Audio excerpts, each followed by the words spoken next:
Hello guys, আমি Sujan express another blog video. আজকে আমি গুলশান 1 থেকে হাঁটতে হাঁটতে গুলশান 2 এর দিকে যাব। আজকে রাস্তাঘাট অনেকটাই ফাঁকা, অনেকটাই যানজট মুক্ত এলাকা। গুলশান 2 এ যাওয়ার পথে অনেক সুন্দর সুন্দর বিল্ডিংগুলো নজরে আসলো, যা দেখে মনে হয় আমরা ইউরোপ, আমেরিকা কিংবা দুবাইয়ের মতন খুব সুন্দর সুন্দর বিল্ডিংগুলা সামনে চোখে ভাসছে, চোখের সামনে দেখা যাচ্ছে। আসলে এগুলো অনেক সুন্দর, এদিকে না আসলে বোঝা যাবে না যে গুলশান 1 থেকে গুলশান 2 এর এই মাঝখানে যে জায়গাগুলো কত সুন্দর, কত সুন্দর ভিউ, কত সুন্দর দেখতে। এগুলো আসলে পায়ে হেঁটে চললে এগুলো চোখে নজরে আসে। আমরা যারা গাড়িতে চলাফেরা করি এগুলো আসলে অনেক সময় অনেক নজরে আসে না। এই যে কত সুন্দর সুন্দর বিল্ডিং দেখতে, খুব চমৎকার। আমাদের বাংলাদেশের ভিতরে এত সুন্দর সুন্দর বিল্ডিং, খুব ভালো লাগছে। রাস্তাঘাট এখন ট্রাফিক নিয়ন্ত্রণ করছে বাংলাদেশের ছাত্র সমাজ, এটাও খুব ভালো একটা উদ্যোগ। খুব সুন্দর বিল্ডিং এদিকে দেখা যাচ্ছে।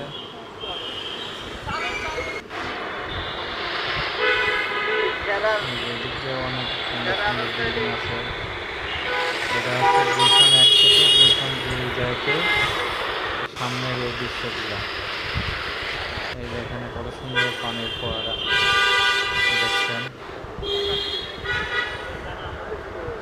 অনেক সুন্দর চমৎকার দেখতে।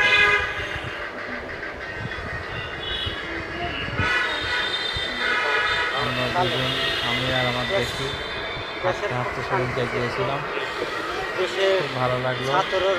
রাস্তাঘাটে যানজট নাই, তেমন একটা খুব সুন্দর এরকম সবাই মিলে চলে, তাহলে সোনার বাংলাদেশ হওয়ার সম্ভাবনা আছে, তাই না? এই যে সুন্দর বিল্ডিং দেখতে, কত সুন্দর বিলাস করা বিল্ডিং।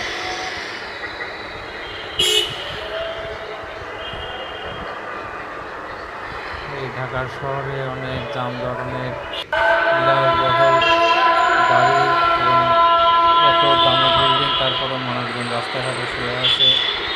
ঢাকার শহর আজব শহর, যে শহরের মধ্যে যারা থাকতেও থাকে 5 তলায়, কেউ থাকে 5 তলায়। সামনে আজাদ মসজিদ, গুলশান 2 এর যে মসজিদটা, এই মসজিদে এখন আমি মাগরিবের নামাজ পড়বো। মসজিদের ভিতরে প্রবেশ করতেছি মাগরিবের নামাজ পড়ার জন্য। খুব সুন্দর বড় একটা মসজিদ, এই মসজিদে নামাজ পড়বো। এখানে সব অনেক বড় বড় লোকেরা নামাজ পড়ে, গরিবেরও পড়ে, তবে বড় লোকের সংখ্যা অনেক বেশি, যেহেতু গুলশান 2 এর এলাকায় এটা অনেক বড়, মানে বড় লোকের এলাকার এটা মসজিদ। সেন্ট্রাল মসজিদ নামে পরিচিত গুলশান 2 এর সেন্ট্রাল মসজিদ। যে অজুখানার ভিতরে ঢুকবো উজু করতে।